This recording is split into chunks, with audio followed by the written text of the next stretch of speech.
Hi hello నమస్తే. నేను మీ శ్రీదేవి నివాస్. ఈరోజు పిల్లలు లంచ్ బాక్స్లోకి నన్ను పులగం చేయమని అడిగారనమాట. అయితే దాన్ని ఎలాగో చేస్తున్నాను కదా మీకు చూపిద్దామని చెప్పేసి చూపిస్తున్నాను. పులగం చేయడానికి దీనికి పెసరపప్పు కావాలి. నేను 1.5 గ్లాస్ పెసరపప్పు తీసుకున్నాను. ఇక్కడ దాన్ని కుక్కర్లో పెట్టి వేయించాలన్నమాట. దాన్ని మంచిగా కొంచెం కలర్ వచ్చి స్మెల్ వచ్చేంత వరకు కూడా మనం ఇట్లా వేయించుతూ ఉండాలన్నమాట. సిమ్లో పెట్టే వేయించండి, మరి హైలో పెడితే అది సరిగా వేగదు. అలా వేయించుతూ కొంచెంసేపు అలా వేయించాలన్నమాట. పిల్లలు బాగా ఇష్టంగా తింటారు. ఎవరైనా సరే కర్రీస్ కానీ ఏమీ లేనప్పుడు ఇలా చేసి చూడండి. ఇలా కలర్ కొంచెం చేంజ్ అయినప్పుడు మీరు స్టవ్ ఆఫ్ చేసేసేయండి.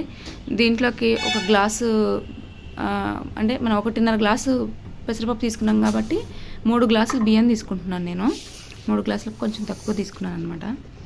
సో దీన్ని కూడా కొంచెం సేపు లైట్గా అట్లా హీట్ అయ్యనిచ్చి మనం స్టవ్ ఆఫ్ చేసుకొని అది చల్లారేంత వరకు పక్కకు పెట్టుకోవాలి.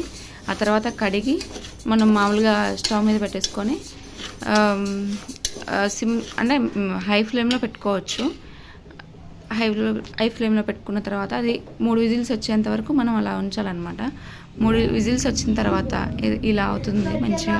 అది ఉడికి ఎంత బాగా అంటే టేస్ట్ చాలా బాగుంటుంది. బెల్లము నెయ్యి వేసుకొని తినండి, చాలా బాగుంటుంది. ఒకసారి ట్రై చేయండి ఫ్రెండ్. ట్రై చేసి ఎలా ఉందో నాకు కామెంట్ చేయండి. Please subscribe.